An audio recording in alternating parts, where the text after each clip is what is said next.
শুভ সকাল।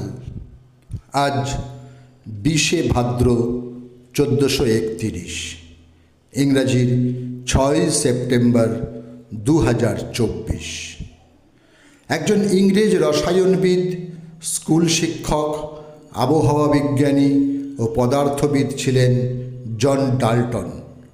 পারমাণবিক তত্ত্ব ও বর্ণান্ধতা বিষয়ে কাজের জন্য তিনি খ্যাতি অর্জন করেন। 6 সেপ্টেম্বর 1766 ইংল্যান্ডের ইগলসফিল্ড নামক স্থানে তিনি জন্মগ্রহণ করেন। 6 সেপ্টেম্বর 1889 জন্মগ্রহণ করেন জানকীনাথ বসুর সন্তান ও সুভাষচন্দ্র বসুর মেজ ভাই শরৎচন্দ্র বসু। পেশায় তিনি ব্যারিস্টার। ভারতীয় সশস্ত্র বিপ্লবী আন্দোলনের একজন নৈতিক সমর্থক ছিলেন তিনি এবং স্বাধীনতা সংগ্রামীদের হয়ে বিনা পারিশ্রমিকে তিনি আদালতে সওয়াল করতেন। বলেছিলে তুমি চিঠি লিখে যাই, কথা আর সুরে সুরে, মন বলে তুমি রয়েছ গো কাছে, আঁখি বলে কত দূরে, তুমি আজ কত দূরে। এই কালজয়ী বাংলা গানের শিল্পী জগন্ময় মিত্র 1918 আজকের দিনে পশ্চিমবঙ্গে তিনি জন্মগ্রহণ করেন।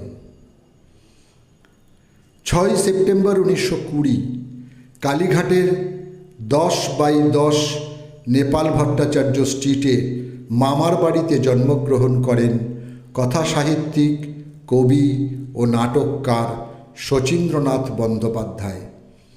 1937 তাঁর প্রথম গল্প বুভুক্ষা পড়ে কথাশিল্পী শরৎচন্দ্র চট্টোপাধ্যায় মুগ্ধ হয়ে নিজের পকেট থেকে কলমটি বের করে তাঁর হাতে তুলে দেবার সময় বলেছিলেন, তোমার জীবনে সুখ আসবে, দুঃখ আসবে, কিন্তু এই কলমটি তুমি ছেড়ো না।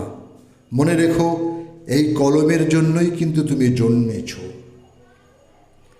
6 সেপ্টেম্বর 1972 109 বছর বয়সে প্রয়াত হন ওস্তাদ আলাউদ্দিন খাঁ।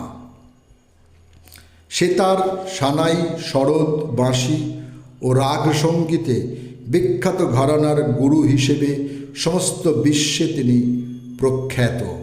মূলত সরোদই ছিল তাঁর শাস্ত্রীয় সঙ্গীতের বাহন। এছাড়াও স্যাক্সোফোন, বেহালা, ট্রাম্পেট সহ আরও অনেক বাদ্যযন্ত্র তিনি অবলীলায় বাজাতেন। তাঁর যোগ্যতা ছিল অপরিসীম। সকলকেই আমার আনত প্রণাম।